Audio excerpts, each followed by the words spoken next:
Hello, Martin Egan here, veteran skipper, to give you an update on our season. Before I give you a brief summary of our season, I'd like to say a big thank you to all of my players for the tremendous attitude you have shown throughout this god-awful season.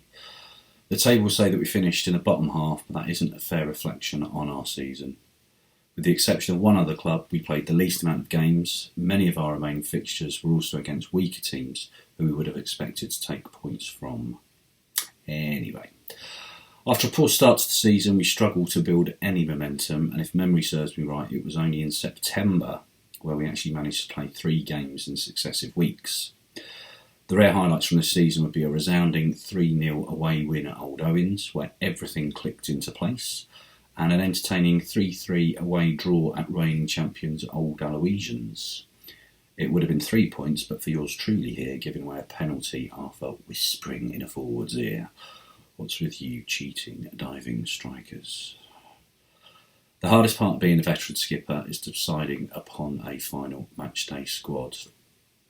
There will always be players left out who desperately want to play football, and there is no easy way of telling them that they didn't make the cut that week. I understand that after a week's work, all you want to do is play a game on Sunday with your mates. Sadly, this isn't always possible. To all the players who I had to leave out on certain weeks, I'm sorry. I have genuinely felt your frustration this season. On behalf of all the veteran squads, I'd like to thank Mark and Caroline for their Herculean efforts in trying to get pitches ready for us on a Sunday morning and the hot meals prepared post-game. Preparing pitches is always a difficult task, particularly when the same pitches are played on the day before, never mind when we also experience record rainfall.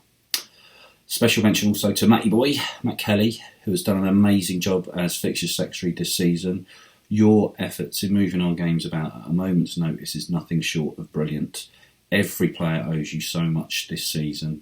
You are a credit to Alexandra Park Football Club and have made a real difference this season. Thank you. Anyway, screw this season. There is little point in looking back. It's not the direction we are going in as a veterans team or as a football club.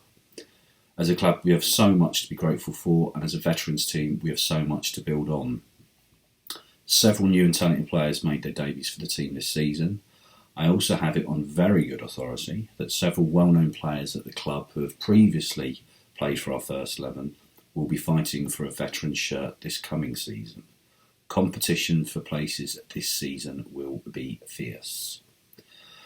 With me standing down as skipper, I'm pleased to announce that Jay Hughes will be standing as the new, younger, more intelligent and better-looking veteran skipper.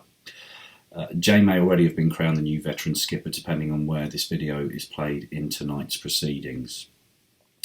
Jay, if you have been voted in as the new skipper, good luck, you will do an excellent job. Jay, if you haven't been voted in as skipper, I totally agree with the players, and you being too inexperienced and flaky, try again next season, sunshine.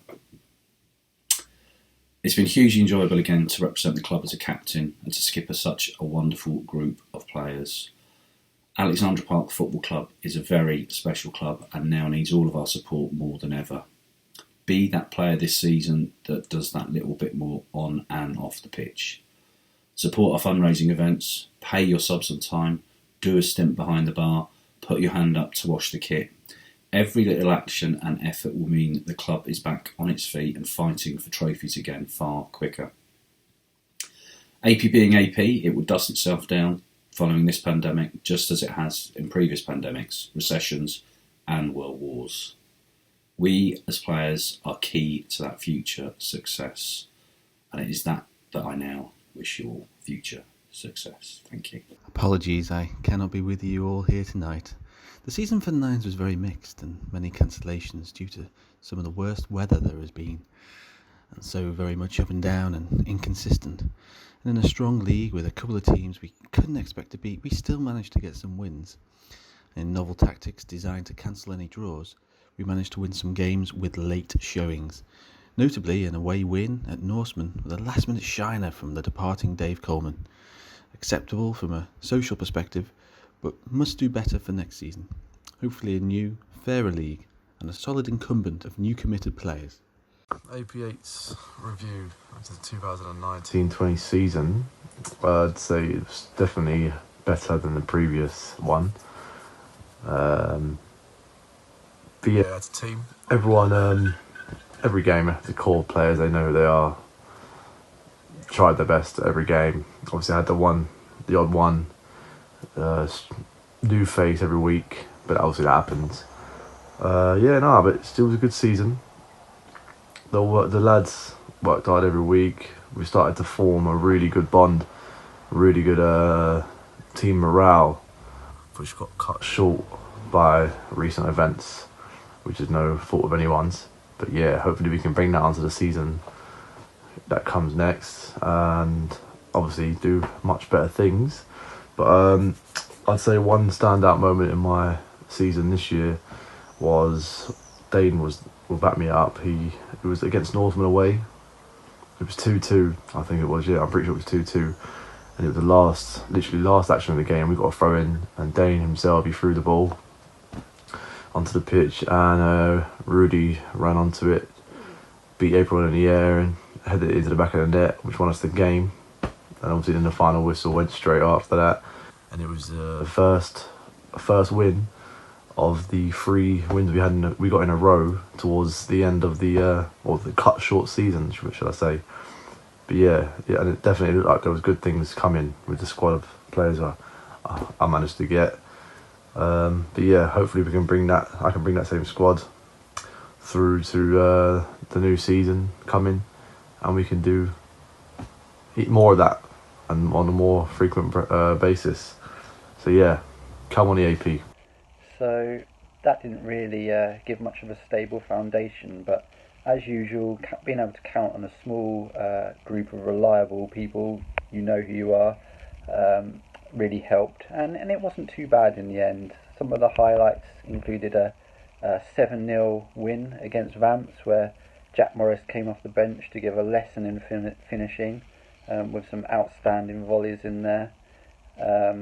And we had some good runs in the cups as well. A good trip down to BB Eagles was a great day out, but that was just before Christmas. Unfortunately, from that point on, we picked up some injuries, so it was difficult to get the side out and really build on that.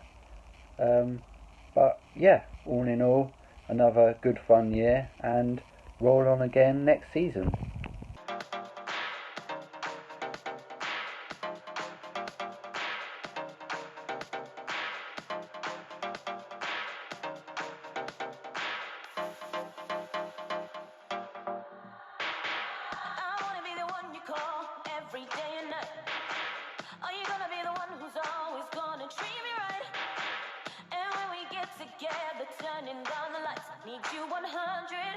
Need you 100%. I wanna be the one you tell all your friends about. Baby, I'll be the one you just can't do without. You gotta give me everything, baby, ain't no doubt. Alright, what's up? It's Dane Gomez from the Sixers. The Sixers' greatest captain ever. Probably the greatest captain in the whole club, but we'll stop there. We haven't got long to talk about this. So the game this season will probably be AP against Old Vamps, playing them at home. It was raining down river. The pitch just about made it on the hill. Battered them, played them off the park. They gave up at half time. We had to encourage them to play and smash them, put in a couple more goals. Excellent all-around performance. I couldn't fault no one. Goal of this season will probably have to definitely go to James Lawler, since I can't give it to me for that wonderful free kick, but we'll forget about that. So playing the Winchmore Hills away at their ground, lovely ground, must say. But they cleared the ball out of the box, booted it for clearance. James picked up in the middle of the park, probably halfway line, took a couple steps forwards, looked left, looked right, no options. Thought, well, let me just have a shot. He just blasted it, went top corner. That was that made the day. That was a great goal.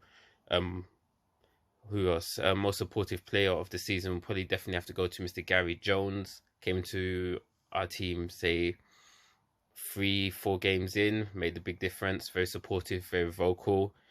Shouts at me sometimes, but hey, but it's positive. So as long as you're shouting something positive and it's not negative and it's encouraging, continue. But he brought the team together. It's a brand new team. We had a good start of the season. We started picking up some points towards half of the season because of COVID. So I was looking forward to the second part, because I think we would have climbed the table, but bring on next season. Also have to big up Whitbread. He saved us a couple of times when our goalkeeper fell sick or just didn't show up. Also, numpty of the season probably have to go to. There's quite a lot of you, aren't there? I was probably saying majority of my team, so it's best not me keep you here all day. But yeah, bring on next season. Hi, Graham from the Fives here. This is my report for last season. This has been an incredible return to men's football for me after 18 years in the wilderness.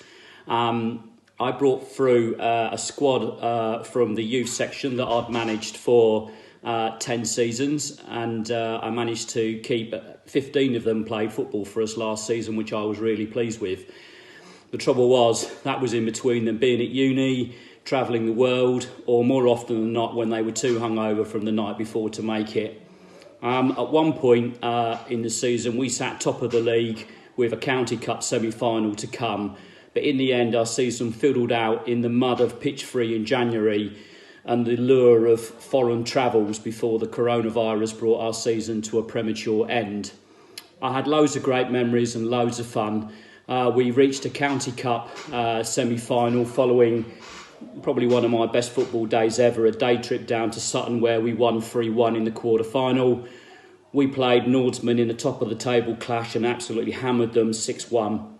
Amongst my squad, special mention to Ollie Wellington with 23 goals and Charlie Clark, who did not miss a match. In fact, you know, in my squad, even with the kids that I had, the commitment was absolutely brilliant.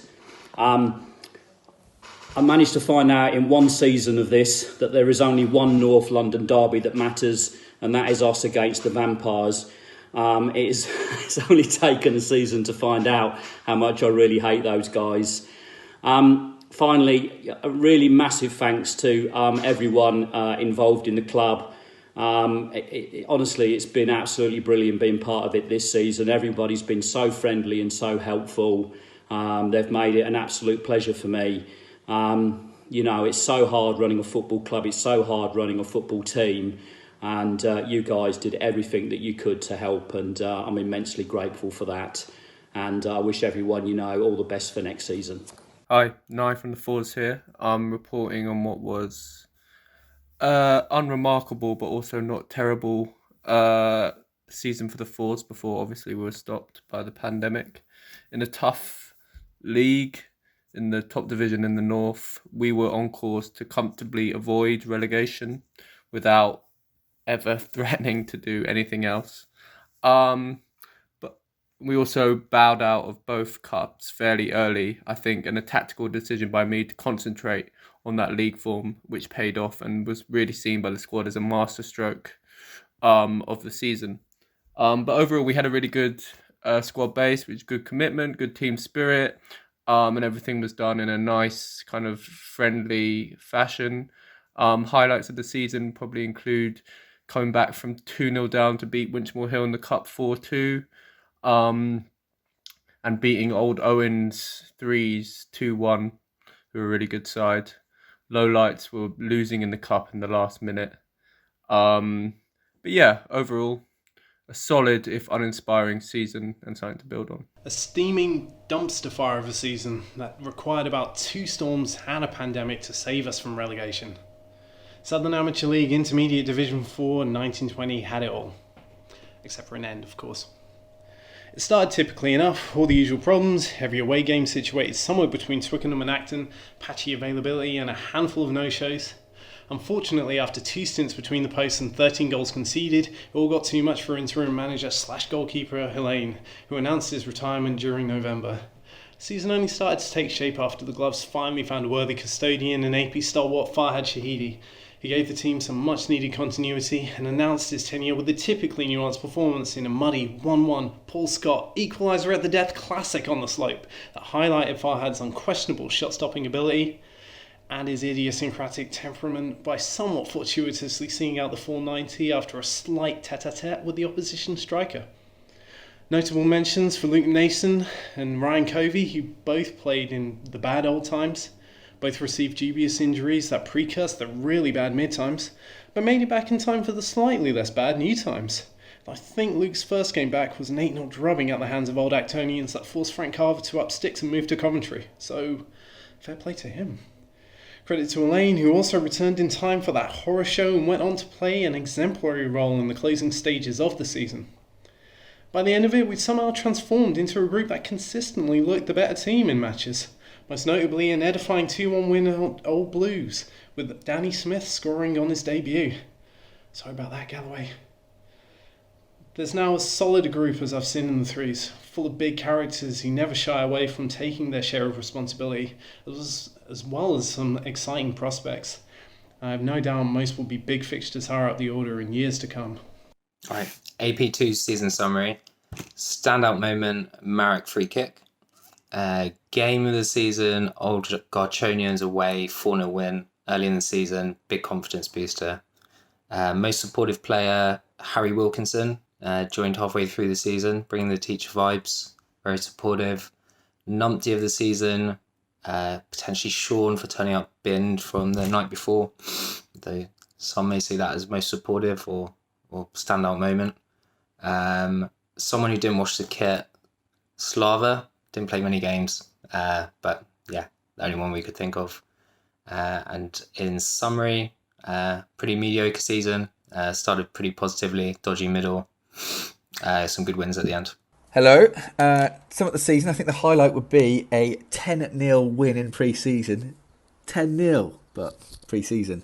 And they weren't bad. They were a good team. After the first 10 minutes, we thought we were going to get beat, heavily.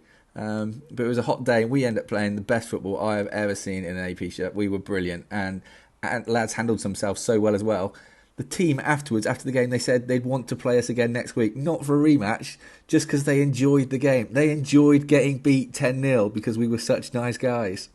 Brilliant. Proudest moment of my coaching. On to the real season, where actual points matter. We started really well. 7 points after 3 games, including the draw was against our biggest title contenders away, 0-0. We looked brilliant. I thought it was really going to be our promotion season, but then some bad results up to Christmas, and it looked like we were going to nestle in to the upper half of the table, but not enough for promotion. But that was where we usually did.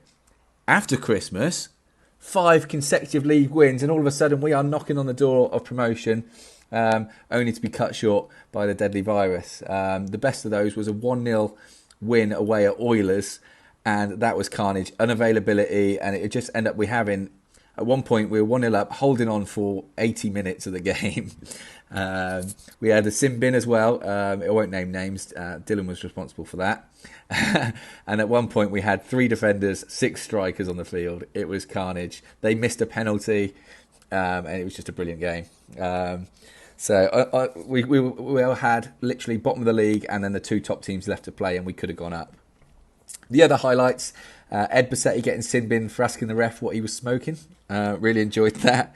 Addy scored a 2 goal of the season contenders.